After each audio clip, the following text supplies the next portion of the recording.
Assalamualaikum. We are studying the chapter number 3, the cell, and today the topic is about the neurons. Neurons are the specialized cells of the nervous system. Neurons जो हैं ये एक specialise किस्म के sales हैं, खास किस्म के सेल्स हैं जो कि नर्वस सिस्टम के अंदर पाए जाते हैं और नर्वस सिस्टम जो है वो न्यूरॉन्स की बेस पर ही फंक्शनल होता है। इन न्यूरॉन्स को हम जो है वो नर्व सेल्स का भी नाम देते हैं।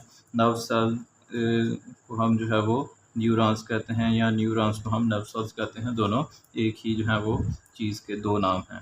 तो ये जो है स्पेशलाइज सेल्स हैं नर्वस सिस्टम के और ये रिस्पॉन्सिबल हैं मैसेजेस की ट्रांसमिशन के लिए थ्रू आउट द बॉडी। अब जितने भी मैसेजेस होंगे बॉडी से ब्रेन तक और ब्रेन से बॉडी तक, उन सब के लिए जो एक नेटवर्क इस्तेमाल होगा, उस नेटवर्क को हम जो है वो न्यूरॉन्स कहते हैं या नर्व सेल्स कहते हैं। They are responsible for transmitting messages nerve impulses throughout the body.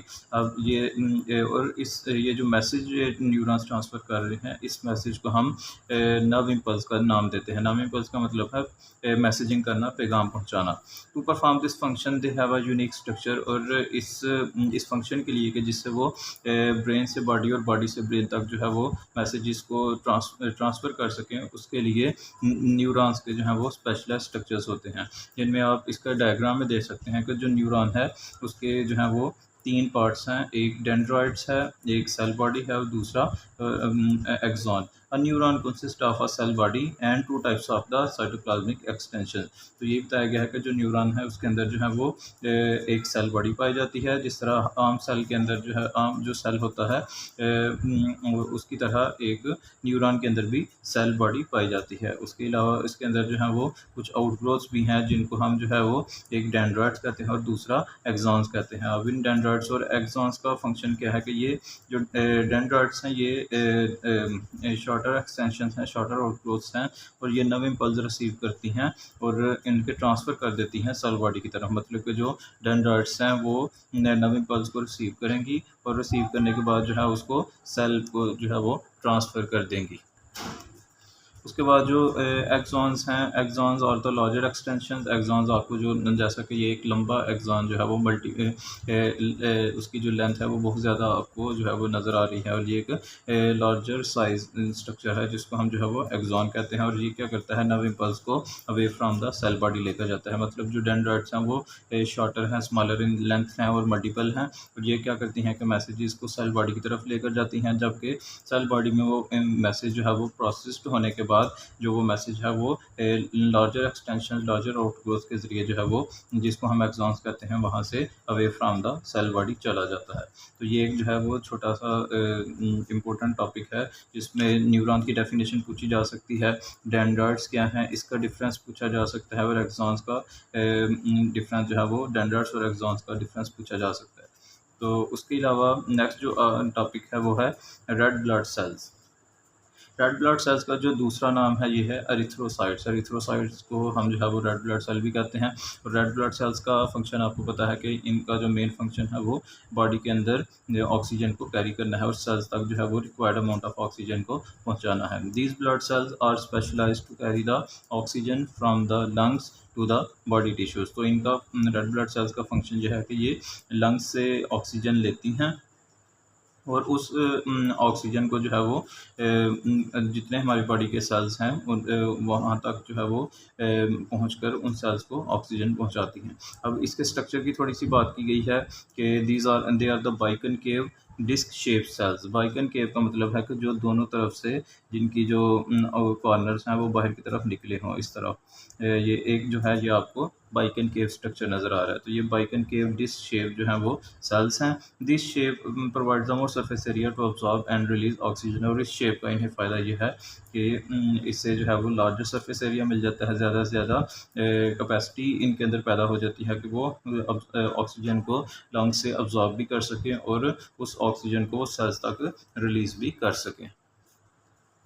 अब ये जो रेड ब्लड सेल्स हैं, इन रेड ब्लड सेल्स के अंदर जो है वो हीमोग्लोबिन फिलअप हुआ होता है, और हीमोग्लोबिन ही रिस्पॉन्सिबल है ऑक्सीजन को कैरी करने के लिए। मतलब कि जो हीमोग्लोबिन है उसके साथ ऑक्सीजन कम बाइंड कर जाती है, और बाइंडिंग के बाद जो रेड ब्लड सेल्स हैं वो जिस सेल में भी पहुंचेंगे तो उस सेल को ऑक्सीजन प्रोवाइड कर देंगे, और उस ऑक्सीजन को कैरी करने के लिए रेड ब्लड सेल के अंदर स्ट्रक्चर पाया जाता है जिसको हम हीमोग्लोबिन कहते हैं। In mammals the mature red blood sales do not contain nucleus, mitochondria and endoplasmic reticulum. तो जो मैमल्स हैं, जिनमें जो ह्यूमंस हैं, ये भी मैमल्स की ही कैटेगरी में आते हैं। तो जितने भी मैच्योर रेड ब्लड सेल्स हैं, मैच्योर रेड ब्लड सेल का मतलब कैसे ब्लड सेल्स जो कि जिनकी फॉर्मेशन कंप्लीट हो चुकी है, तो उनके अंदर न्यूक्लियस, माइटोकॉन्ड्रिया, एंडोप्लाज्मिक रेटिकुलम वगैरह नहीं होते। अब न्यूक्लियस या ये दूसरी ऑर्गेनेलिज ना होने का फ़ायदा ये है कि जो हीमोग्लोबिन जो रेड ब्लड सेल है उसके उस सेल के अंदर जो है ये ऑर्गेनेलिज नहीं होंगी, तो उस सेल के अंदर सरफेस एरिया बहुत ज़्यादा इंक्रीज़ कर जाएगा, और जिसकी वजह से लार्ज अमाउंट ऑफ ऑक्सीजन जो है वो हीमोग्लोबिन के साथ जो है वो कंबाइन कर सकेगी, और जो सेल्स को रिक्वायर्ड अमाउंट ऑफ ऑक्सीजन है वो ईजिली पहुंच सकेगी। तो ये आप इसका स्ट्रक्चर देख रहे हैं रेड ब्लड सेल्स का। अब इनके अंदर वो बता रहा है कि साइटोप्लाज्म फील्ड है। इस साइटो ये सारे रेड ब्लड सेल के अंदर साइटोप्लाज्म है, और साइटोप्लाज्म के अंदर जो है वो हीमोग्लोबिन है, और हीमोग्लोबिन जो है वो ऑक्सीजन को अपने साथ बाइंड करके तो सेल तक पहुंचा देता है। इसके बाद हमारे पास जो है वो नेक्स्ट टाइप ऑफ हम स्पेशलाइज्ड टाइप्स ऑफ सेल्स पढ़े हैं, जिनमें हमने पहले प्लांट सेल्स के मतलब पढ़ा, उसके बाद हमने एनिमल सेल्स को शुरू किया हुआ है। और एनिमल सेल्स में जो स्पेशलाइज्ड सेल जो नेक्स्ट है वो है लीवर सेल। ये लीवर सेल जो है, इन सेल्स को हम हिपेटोसाइट्स भी कहते हैं। जिस तरह हमने पीछे पढ़ा है रेड ब्लड सेल के मतलब उसको हम एरिथ्रोसाइट कहते हैं, इसी तरह लीवर सेल्स को भी हम जो है वो हिपेटोसाइट्स का नाम देते हैं। ये they are the specialised for a lot of important functions like storage of glycogen, iron and some vitamins, detoxification of toxic substances।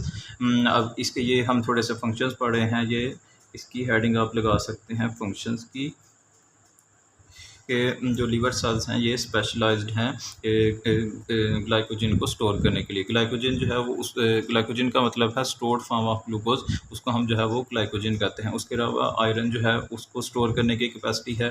इसके अलावा कुछ विटामिन जो हैं वो लीवर सेल जो है वो स्टोर कर सकता है। इसके अलावा जितने भी टॉक्सिक सब्सटेंसेज हैं, ऐसे सब्सटेंसेज जो कि सेल्स के लिए, बॉडी के लिए टॉक्सिक हैं, जहरीले हैं और जो नुकसानदेह हैं, उनको उनके असर को ज़ाइल करना, उनको डिटॉक्सीफाई करने का जो फंक्शन है वो लीवर सेल्स का है।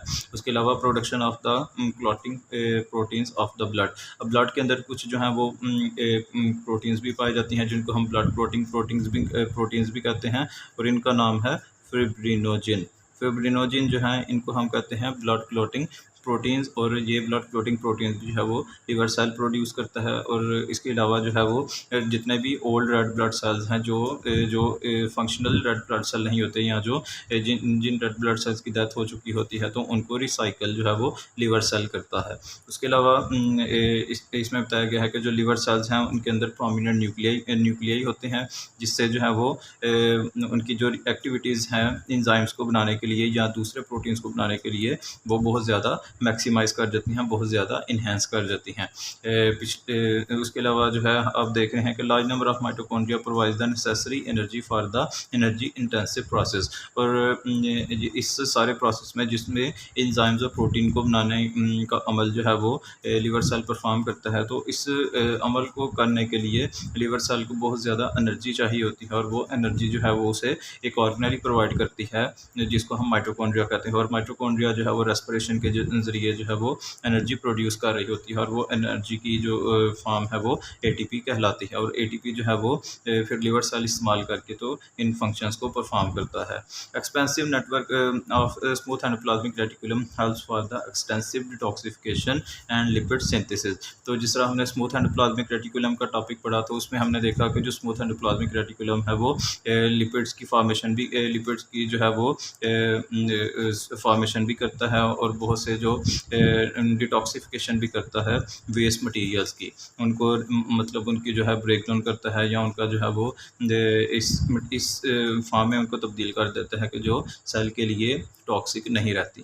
There are a large number of the peroxisomes in which contains enzymes to neutralize the toxic substances। अब इसके अंदर बहुत से जो हैं वो लार्ज नंबर ऑफ peroxisomes होते हैं लिवर सेल्स के अंदर, और peroxisomes जो हैं ये भी ऑर्गेनाइज हैं जो कि यूकेरियोटिक सेल्स में पाई जाती हैं, और इनका भी काम यह है कि इनके अंदर कुछ ऐसे इंजाइम्स होते हैं जो टॉक्सिक सब्सटेंसेस को उनको न्यूट्रलाइज कर देते हैं, उनको डिटॉक्सीफाई कर देते हैं। मतलब इनके अंदर डाइजेस्टिव एंजाइम्स होते हैं जो टॉक्सिक सब्सटेंसेस की ब्रेक डाउन कर देते हैं। Small ducts are present between the liver cells which collect and transport their secretions to the bile duct. अब कहता है कि ये जो लिवर सेल्स हैं उनके अंदर कुछ छोटी छोटी डक्ट्स हैं, छोटी छोटी नालियाँ पाई जाती हैं, और जो कि कलेक्ट करती हैं, जो जमा करती हैं और ट्रांसपोर्ट करती हैं एक केमिकल मटेरियल को, जिसको हम जो है वो बाइल का नाम देते हैं, और वो बाइल जो है वो बाइल डक्ट्स के ज़रिए जो है वो ट्रांसफ़र किया जाता है। Small ducts are present between the liver cells which collect and transport their secretion to the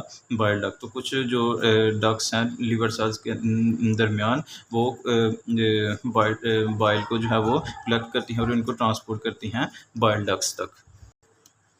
अब ये बाइल डक्ट का हम फंक्शन डेफिनेशन देख लेते हैं। Bile ducts carries the bile from liver to the gall bladder. जो bile ducts हैं ये बाइल को बाइल असल में जो है वो आप कह सकते हैं कि जितने भी रेड ब्लड सेल्स हैं, जो डेड रेड ब्लड सेल्स हैं, उनको जो है वो उनकी कलेक्शन को हम जो है वो बाइल कहते हैं। और ये जितना भी बाइल डक्ट है ये उन बाइल को लिवर से गॉल ब्लैडर में लेके जाती है स्टोरेज के ज़रिए, और वहाँ से फिर इसको स्मॉल इंटेस्टाइन में पहुँचा देती है जो बाइल डक्ट है, ताकि जो स्मॉल इंटेस्टाइन में जाने के बाद जो बाइल है उसकी डाइजेशन हो सके, उसकी ब्रेक डाउन की जा सके। ये आपको स्ट्रक्चर भी नज़र आ रहा है, ये लीवर है और ये एक बाइल डक्ट आ रही है। बाइल डक्ट के साथ आपको साइड पर जो लेफ़्ट साइड पर जो है वो गॉल ब्लैडर नज़र आ रहा है, और गॉल ब्लैडर के बाद जो है ये यहाँ पर थोड़ी देर के लिए स्टोर की कर ली जाती है, और ज़रूरत पड़ने पर उसको बाद में स्मॉल इंटेस्टाइन में भेज दिया जाता है, और स्मॉल इंटेस्टाइन में उसकी ब्रेक डाउन जो है वो कर दी जाती है। होप सो आपको ये टॉपिक जो है वो अच्छे तरीके से समझ आ गया होगा। उसके अलावा एक ये ब्लू बॉक्स देख लें। Toxic ammonia is converted into the less toxic form urea in liver, hence it as its kidney function. तो कहता है कि जो लिवर है वो अब देखें हमारी बॉडी के अंदर जो है वो तीन type of waste material produce होते हैं। एक होता है अमोनिया, दूसरा यूरिया और यूरिक एसिड। अब अमोनिया, यूरिया और यूरिक एसिड जो है ये अपने इनकी जो स्पेरिटी है या इनके जो बॉडी को नुकसान पहुंचाने का जो लेवल है वो एक दूसरे से मुख्तलिफ है, और अमोनिया जो है वो सबसे ज़्यादा टॉक्सिक है, यूरिया थोड़ा उससे कम है, और यूरिक एसिड वो उससे कम है। उससे कम होने का सेंस का मतलब है कि इनको बॉडी से रिमूव करने के लिए जो वाटर की कंसनट्रेशन है वो एक दूसरे की निस्बत जो है वो कम चाहिए होती है। अब जो अमोनिया है उसको सबसे ज़्यादा पानी चाहिए बॉडी से रिमूव करने के लिए वेस्ट को, फिर इसीलिए फिर अमोनिया को जो है वो लिवर लेस टॉक्सिक फॉर्म में जिसको हम यूरिया कहते हैं उसमें कन्वर्ट कर देता है। उससे ये फ़ायदा होता है कि एक तो जो नाइट्रोजनस बेस्ड यूरिया है वो लेस टॉक्सिक है अमोनिया से, और दूसरा अमोनिया की निस्बत यूरिया को कम पानी चाहिए बॉडी से रिमूव आउट होने के लिए। और इस तरह ये लीवर इनडायरेक्टली जो है वो किडनीज़ की भी हेल्प कर रहा होता है कि जिससे वो किडनी जो है वो फिल्ट्रेशन करती हैं ब्लड की, और उसके अंदर से जितना भी वेस्ट मटेरियल है उसको ईज़िली बॉडी से रिमूव करने के काबिल हो जाती हैं। Thank you.